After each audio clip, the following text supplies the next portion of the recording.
একজন আপু কমেন্ট করেছেন, ভাইয়া কতটুকু জায়গার মধ্যে কয়টা কোয়েল পাখি পালন করা যেতে পারে। এখন আপু কথা হচ্ছে, কোয়েল পাখি পালন করার দুইটা পদ্ধতি আছে, একটা হচ্ছে খাঁচা পদ্ধতিতে পালন করা আর একটা হচ্ছে লিটার পদ্ধতিতে পালন করা। আমি দুই রকম পালন করার কথাই বলতেছি। এখন আপনি যেটা ভালো মনে করবেন সেই রকমই আপনি পালন করবেন। প্রথমে হলো খাঁচা পদ্ধতিতে পালন করা। খাঁচা পদ্ধতিতে আপনি যদি পালন করেন তাহলে বর্তমান সময়ে শীতের মধ্যে যদি আপনি পালন করেন তাহলে 7 থেকে 8টা কোয়েল পাখি প্রতি স্কোয়ার ফুটে আপনি পালন করতে পারবেন।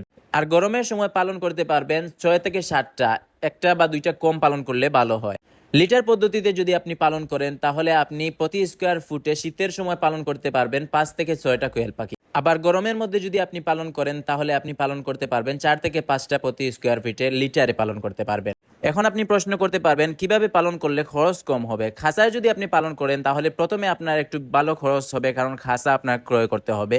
আর লিটারে পালন করলে প্রথম দিকে আপনার খরচটা কম হবে, কিন্তু প্রতি সপ্তাহে বা 2 সপ্তাহ পর পর আপনার একটা লিটার খরচ আছে, ওইটা নিচের যে লিটারটা ওইটা পাল্টাইয়া দিতে হবে। কিন্তু খাঁচায় পালন করলে ওই খরচটা আবার লাগবে না দিতে হতে, প্রথমে আপনার একটু বেশি অ্যামাউন্ট নিতে হবে। আশা করি আপনাকে বুঝাতে পেরেছি। ভালো থাকবেন। আসসালামু আলাইকুম।